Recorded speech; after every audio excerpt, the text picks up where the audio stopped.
Welcome to the Golden Belt Buckle Podcast. Today we're going to talk about Mr. John Vosburgh, who was the truck driver that was driving the wrong way in the Raj Transport truck over the Memphis, Arkansas bridge. We all saw the footage where he was dragged out of the truck, thrown on the ground, and arrested. At the time, probably most of us thought that this was another case of a migrant truck driver who didn't know how to read English, who ended up going the wrong way. I withheld comment because I wasn't sure. I tried to find as much information on Raj Transport as I could, and I couldn't find really any. I found there's actually several Raj Transports, there's several Raj Transports, and so I didn't want to start shooting from the hip, saying things I absolutely knew nothing about. So when the cop arrested him, the police officer's side of the story was, when he arrested him, he said he asked him, why did you do this? He said, I was confused.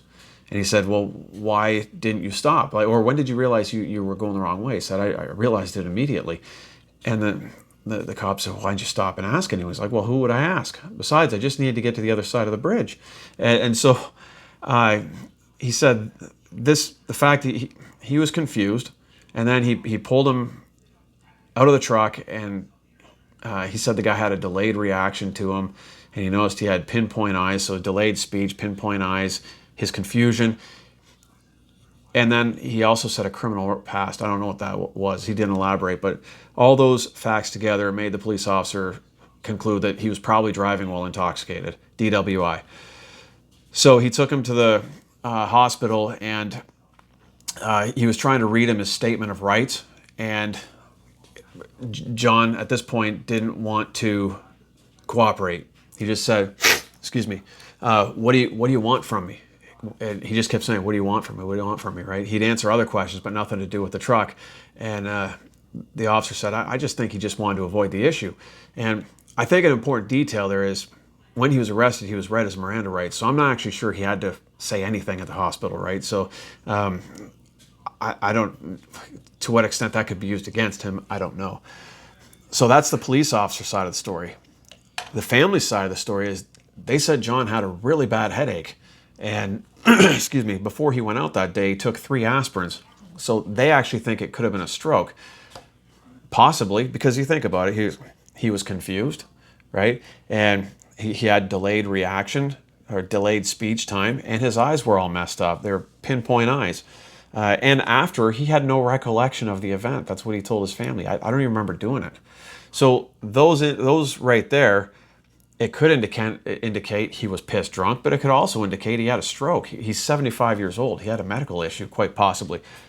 I don't know that that's confirmed either way. But what's interesting when you read the police report is out. I'll put my link to it. What's interesting is when you read the police report, what's not there, and this is why there's a little bit up in the air for me here. There's no mention that the guy smelled like alcohol. There's no mention of open containers. There's no mention of empty containers. There was nothing. No alcohol in the truck. No alcohol in his breath.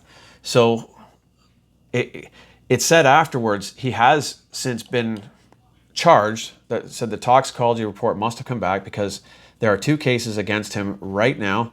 If I could pull those up here, I will get them. So he's been charged with DUI with a CDL and refusal to submit under one charge. That's WMS-25-3019, and then WMS-25-3020. It includes charges of failing to obey a police officer, reckless driving, driving the wrong way, and refusal to submit to arrest. So this is what he's been charged with. So he's been charged with DWI.